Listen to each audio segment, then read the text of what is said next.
इससे पहले जो वीडियो आया था उसमें हमने अलाउद्दीन खिलजी ने कैसे रणथंभौर पर अधिकार कर लिया था उसके बारे में जाना था। अभी हम जो नेक्स्ट राजा थे रतन सिंह, उस पर किस हिसाब से उन्होंने अधिकार किया था और चित्तौड़ को जीत लिया था, तो इसके बारे में हम इस वीडियो में जानेंगे। चित्तौड़ के जो शासक थे उनका नाम रतन सिंह था, राणा रतन सिंह, और वे राणा समर सिंह के पुत्र थे। रतन सिंह जो है वो मेवाड़ पर 1302 में गद्दी पर बैठते हैं और एक साल गद्दी पर बैठने के बाद में उनको अलाउद्दीन खिलजी के आक्रमण का सामना करना पड़ता है, क्योंकि 1303 में चित्तौड़ पर जो है वो अलाउद्दीन खिलजी ने आक्रमण कर दिया था। अलाउद्दीन खिलजी जो है वो एक साम्राज्यवादी शासक था, महत्वाकांक्षी शासक था। वो अपने साम्राज्य को चारों तरफ बढ़ाना चाहता था, इसलिए फिर उसने राजस्थान में भी अपना अधिकार जमाना चाहा। तो उसने पहले रणथंभौर पर अपना अधिकार जमा लिया, उसके बाद में उसने चित्तौड़ की तरफ ध्यान दिया। जब रणथंभौर पर 1301 में उसका अधिकार हो गया तो उसने 1303 पर फिर चित्तौड़ पर आक्रमण किया। तो हम जानेंगे कि अलाउद्दीन खिलजी के आक्रमण के क्या कारण रहे थे, उसने क्यों किया चित्तौड़ पर आक्रमण। चित्तौड़ पर आक्रमण करने का सबसे पहला पॉइंट है चित्तौड़ का सामरिक महत्व। चित्तौड़ का जो दुर्ग है वो बड़ा ही महत्वपूर्ण था और बहुत ज़्यादा सुदृढ़ भी था। वो अपनी अभेद्यता के लिए विख्यात था। चित्तौड़ दुर्ग में जो मुख्य दुर्ग था उस पर चारों तरफ से मजबूत सुरक्षा दीवार से घिरा हुआ था। सुरक्षा दीवार में तीर चलाने के लिए बड़े बड़े छिद्र भी बने हुए थे। मौर्य वंशी राजा चित्रांग द्वारा निर्मित यह दुर्ग था और मुस्लिम जो सेनाएं थी वो अभी तक इस दुर्ग को नहीं जीत पाई थी। दिल्ली से मालवा, गुजरात तथा दक्षिण भारत से जाने वाला मुख्य मार्ग इसी के पास से होकर गुजरता था। मालवा, गुजरात और दक्षिण भारत को अपने राजनीतिक प्रभाव के अंतर्गत रखने वाले किसी भी दिल्ली सुल्तान के लिए चित्तौड़ को अपने अधिकार में बनाए रखना जरूरी था, ताकि फिर उसकी जो सेनाएं हैं उसको किसी प्रकार के और प्रतिरोध का सामना ना करना पड़े। तो इस दृष्टि से देखें तो अलाउद्दीन खिलजी के लिए चित्तौड़ जीतना बहुत आवश्यक था। तो फर्स्ट पॉइंट तो हमारी ये हो गया चित्तौड़ दुर्ग का सामरिक महत्व है। सेकेंड पॉइंट, प्रमुख इतिहासकारों द्वारा यह बताया जाता है कि पद्मिनी जो रतन सिंह की पत्नी थी उसको प्राप्त करने की उसकी लालसा थी। ऐसा बताया जाता है कि जो रतन सिंह की पत्नी थी पद्मिनी, वो बहुत ही सुंदर थी और सुल्तान जो अलाउद्दीन खिलजी है वो उसको प्राप्त करना चाहता था। लेकिन ये जो पॉइंट है वो कुछ इतिहासकार इसको आधार ही नहीं मानते हैं। अगला पॉइंट है मेवाड़ का बढ़ता हुआ प्रभाव। रतन सिंह के पूर्वजों में देखें तो जेतर सिंह, तेज सिंह, समर सिंह जैसे योग्य और पराक्रमी शासक हुए थे और उनकी शक्ति का काफ़ी विकास हुआ था। लेकिन जो मुस्लिम सत्ता थी उसमें इल्तुतमिश, नासिरुद्दीन महमूद, बलबन जैसे और भी सैनिक अभियान हुए थे, लेकिन वो जो है इनकी शक्ति को दबा नहीं सके थे, क्योंकि इन्होंने लड़ाई झगड़ा तो किया था लेकिन ये मेवाड़ की शक्ति को दबा नहीं सके और मेवाड़ के जो सैनिक थे उनमें नया उत्साह ही पैदा हो गया था। इस तरह से फिर मेवाड़ के जो शासक है आसपास के जो क्षेत्र हैं उनको जीतकर गुजरात में अपना प्रभाव बढ़ाने का प्रयास कर रहे थे। इस तरह से जो इनकी बढ़ती हुई विस्तारवादी को नीति को देखकर अलाउद्दीन खिलजी ने इनकी शक्ति को कुचलना चाहा और फिर चित्तौड़ पर आक्रमण किया। अगला पॉइंट देखें तो अलाउद्दीन खिलजी की साम्राज्यवादी नीति। अलाउद्दीन खिलजी जो है वो साम्राज्यवादी शासक था। वो अपने जो है वो साम्राज्य को चारों तरफ बढ़ाना चाहता था। वह जो है राजपूताने के जो स्वतंत्र राज्य थे उन पर अधिकार कर लेना चाहता था। इसलिए जो साम्राज्यवादी नीति के कारण उसने चित्तौड़ पर भी अपना अधिकार करना चाहा और फिर चित्तौड़ पर आक्रमण कर दिया। नेक्स्ट पॉइंट है प्रतिशोध की भावना। 1299 में जब अलाउद्दीन खिलजी ने गुजरात पर आक्रमण करने के लिए अपनी जो सेना भेजी थी तो उस टाइम पे जो मेवाड़ पर शासक था वो समर सिंह था और उसने उस सेना को जो दंड स्वरूप धन लेकर जाने के लिए दिया। तो अलाउद्दीन खिलजी इस घटना को भूल नहीं पाया था और फिर उसने चित्तौड़ के शासकों को दंडित करना चाहा। चित्तौड़ पर अलाउद्दीन खिलजी का आक्रमण। रणथंभौर की विजय के बाद में सुल्तान अलाउद्दीन एक विशाल सेना के साथ में चित्तौड़ पर आक्रमण करने के लिए चल पड़ा। इस अभियान में उसके साथ में सुप्रसिद्ध कवि और इतिहासकार अमीर खुसरो भी चला था। सुल्तान ने 28 जनवरी 1303 को सेना सहित दिल्ली से प्रस्थान किया। अलाउद्दीन ने अपनी सेना को दो भागों में विभाजित कर दिया था और दोनों दिशाओं से दुर्ग को घेरने का काम शुरू कर दिया। खुसरो लिखता है कि 2 महीनों की निरंतर घेराबंदी के उपरांत भी कोई परिणाम नहीं निकला।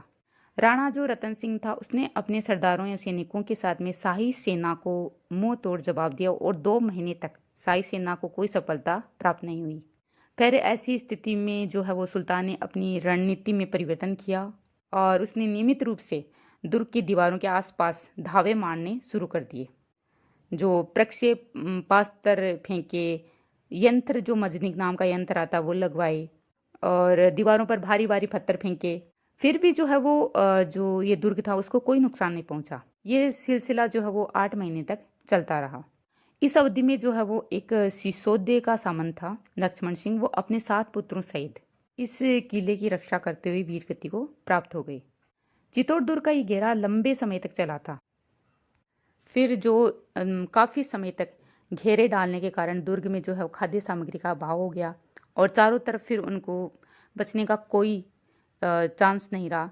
तो फिर जो शत्रुओं से बचने और दुर्ग की रक्षा की कोई आशा नहीं रही, तो राजपूत जो महिलाएं हैं उन्होंने जोहर रचाया और रानी जो पद्मिनी थी तथा हजारों राजपूत स्त्रियों ने चिता में जलकर अपने प्राण त्याग दिए। इसके बाद में जो राजपूत सैनिक थे उन्होंने केसरिया धारण किया और दुर्ग के द्वार को खोलकर शत्रु सेना पर टूट पड़े। इस युद्ध में जो है रावल रतन सिंह तथा हजारों राजपूत सैनिक लड़ते हुए वीरगति को प्राप्त हो गए और इस प्रकार जो ये भयंकर युद्ध के बाद में 26 अगस्त 1303 को चित्तौड़ के दुर्ग पर अलाउद्दीन खिलजी का अधिकार हो गया और फिर अलाउद्दीन खिलजी के कहने पर हजारों जो है वो हिंदुओं को मौत के घाट उतार दिया गया। अनेक जो भवन थे, मंदिर थे, उनको ध्वस्त कर दिया गया और फिर अलाउद्दीन खिलजी ने जो चित्तौड़ का शासन अपने अपने जो पुत्र था खिज्र खां उसको सौंप दिया तथा चित्तौड़ का नया नाम खिजराबाद और इस तरह से जो है वो रतन सिंह लड़ते हुए वीरगति को प्राप्त हो गए। अभी हम जानेंगे जालौर और दिल्ली सल्तनत। जालौर एक छोटा सा चौहानों का महत्वपूर्ण केंद्र रहा था। कीर्तिपाल द्वारा इसकी स्थापना से लेकर इसके जो अंतिम शासक थे कानरदे, उसके समय तक इस छोटे से राज्य ने जो है वो इतिहास में अपनी महत्वपूर्ण भूमिकाएं अदा की है। कानरदे 1305 में जालौर के राज सिंहासन पर बैठा और शीघ्र ही उसे अलाउद्दीन खिलजी के आक्रमण का सामना करना पड़ा, जिसमें कानरदे की पराजय और जालौर के दुर्ग पर अलाउद्दीन खिलजी का अधिकार हो गया। इसकी जानकारी हमें जो है वो कानरदे प्रबंध से हमें इसके बारे में विस्तृत जानकारी मिलती है और जो अमीर खुसरो है उसकी रचनाओं में भी हमें इनके बारे में जानकारी मिलती है। कीर्तिपाल के जो उत्तराधिकारी थे समर सिंह, उदय सिंह ने जो है इस सफलतापूर्वक इस छोटे से राज्य का अस्तित्व कायम रखा था। समर सिंह ने अपनी राजधानी जालौर की सुरक्षा की तरफ विशेष ध्यान दिया। समर सिंह ने जो है वो दुर्ग के चारों तरफ सुदृढ़ प्राचीर, कोष्ठागार, शस्त्रागार और विविध प्रकार के यंत्रों का निर्माण करवाया था और कई मंदिरों का भी निर्माण करवाया। समर सिंह जो है वो एक कुशल कूटनीतिज्ञ था। जालौर पर जो है इल्तुतमिश ने भी आक्रमण किया था, लेकिन उसको सफलता नहीं मिली थी। तो हम जानेंगे जालौर पर अलाउद्दीन खिलजी के आक्रमण के क्या कारण रहे थे। फर्स्ट पॉइंट है जालौर का भौगोलिक महत्व। जालौर जो है वो गुजरात तथा मालवा की ओर से दिल्ली से मार्ग जाते थे। अतः गुजरात तथा मालवा पर अपना आधिपत्य बनाए रखने के लिए, दक्षिण भारत को जीतने के लिए जालौर को जीतना आवश्यक था और ये अलाउद्दीन खिलजी ने किया, क्योंकि वो एक साम्राज्यवादी शासक था और जालौर का सामरिक महत्व भी काफ़ी था। अतः अलाउद्दीन खिलजी ने ऐसे सुदृढ़ दुर्ग पर अधिकार करना उचित समझा कि वो राजपूताने पर अपने सैन्य शक्ति की धाक जमाना चाहता था। वो चाहता था कि जो दुर्ग है जालौर का वो उसको मिले। ये दुर्ग जो है वो अत्यंत ही सुदृढ़ था। अगला पॉइंट देखें तो अलाउद्दीन खिलजी की साम्राज्यवादी भावना। अलाउद्दीन खिलजी एक महत्वाकांक्षी शासक था। वह संपूर्ण जो उत्तरी भारत है उस पर अपना अधिकार जमाना चाहता था। राजस्थान के जो स्वतंत्र राज्य थे उनको जीतकर अपने साम्राज्य में मिलाना चाहता था। इसलिए पहले उसने रणथंभौर को जीत लिया, फिर चित्तौड़ को जीत लिया, फिर जालौर को जीतना चाहा। नेक्स्ट पॉइंट देखें तो गुजरात से जब सेना लौट रही थी उस पर आक्रमण किया गया। गुजरात विजय के बाद में जब खिलजी सेना जालौर राज्य की सीमा से गुजर रही थी तो उन पर जो कानरदेव है उनकी सेना ने आक्रमण कर दिया था और उनका काफ़ी सामान भी लूट लिया था। इससे क्या हुआ कि अलाउद्दीन खिलजी नाराज हो गया और उसने फिर जालौर पर आक्रमण कर दिया। नेक्स्ट पॉइंट देखिए तो राजकुमारी जो फिरोजा थी, फिरोजा द्वारा वीरम देव से प्रेम करना। कुछ इतिहासकार ये मानते हैं कि जो अलाउद्दीन खिलजी की पुत्री थी जिसका नाम फिरोजा था, वह कानर देव के पुत्र वीरम देव से विवाह करना चाहती थी, लेकिन वीरम देव राजकुमारी फिरोजा से विवाह नहीं करना चाहता था। उसने इनकार कर दिया और फिर वो जालौर लौट आया। तो फिर अलाउद्दीन खिलजी ने जो है वो जालौर पर आक्रमण करने के लिए एक सेना भेजी, परंतु ये सेना जो है असफल हो गई। इस पर फिर जो फिरोजा है वह स्वयं सेना लेकर जालोर गई और वीरमदेव से जो है वो राजकुमारी का विवाह करने से इनकार कर दिया और वीरमदेव जो है इस युद्ध में लड़ता हुआ वीरगति को प्राप्त हो गया। वीरमदेव के मरने के बाद में उनका दाह संस्कार किया गया और राजकुमारी जो फिरोजा थी उसने फिर संघर्ष का जो भी कारण रहा हो, अलाउद्दीन खिलजी ने पूरी तैयारी के साथ में जालौर पर आक्रमण करने का आदेश दे दिया, क्योंकि उत्तरी जो भारत है वहां पर अन्य दुर्गों को अपने अधिकार में बनाए रखने के लिए जालौर की स्वतंत्र सत्ता को समाप्त करना दिल्ली सल्तनत के लिए अति आवश्यक था। शाही सेना ने जालौर से लगभग 30 मील की दूरी पर स्थित जो सिवाना था उस पर आक्रमण किया। आसपास के जो पहाड़ी क्षेत्र थे उसमें बेरी, बबूल, थोक, पलास, बड़ आदि जो पेड़ थे उनके कारण दुर्ग का जो मार्ग था काफी दुर्गम था। 2 जुलाई 1308 में उसने सिवाना को जीतने के लिए एक सेना को तैनात किया और सेना ने सिवाना दुर्ग को चारों तरफ से घेर लिया। लंबे समय तक घेराबंदी जारी रही और इस दौरान दोनों पक्षों के सैकड़ों सैनिक तथा सरदार मारे गए। जब काफी प्रयास किए गए उसके बाद में शाही सेना को सफलता नहीं मिली तो अलाउद्दीन खिलजी स्वयं एक सेना लेकर सिवाना की तरफ बढ़े।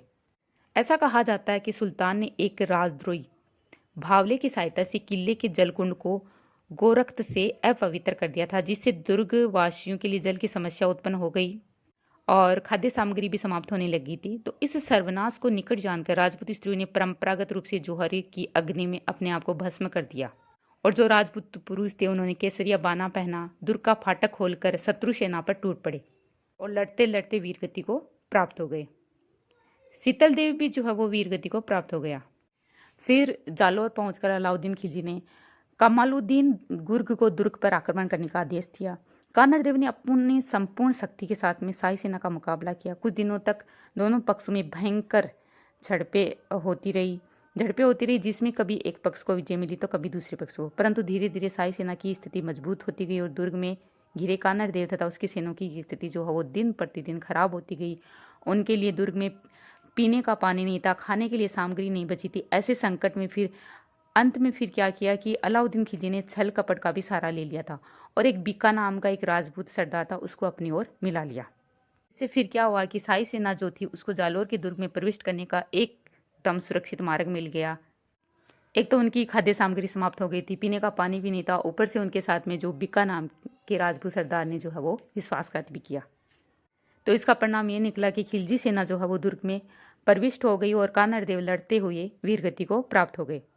भयंकर रक्तपात के पश्चात में 1311-12 ईस्वी में जालौर के दुर्ग पर अलाउद्दीन खिलजी का अधिकार हो गया। इस युद्ध में कानर देव के परिवार का केवल एक सदस्य मालदेव जीवित बचा था, जिसे बाद में अलाउद्दीन खिलजी ने चित्तौड़ का कार्यभार संभालने के लिए नियुक्त कर दिया था। इस तरह से महान शासक कानर देव का अंत हो गया और वो लड़ते हुए वीरगति को प्राप्त हो गए। हमारे ये वीडियो अच्छे लग रहे हैं तो इस चैनल को सब्सक्राइब करें, लाइक करें वीडियो को और कमेंट भी ज़रूर करें। Thank you.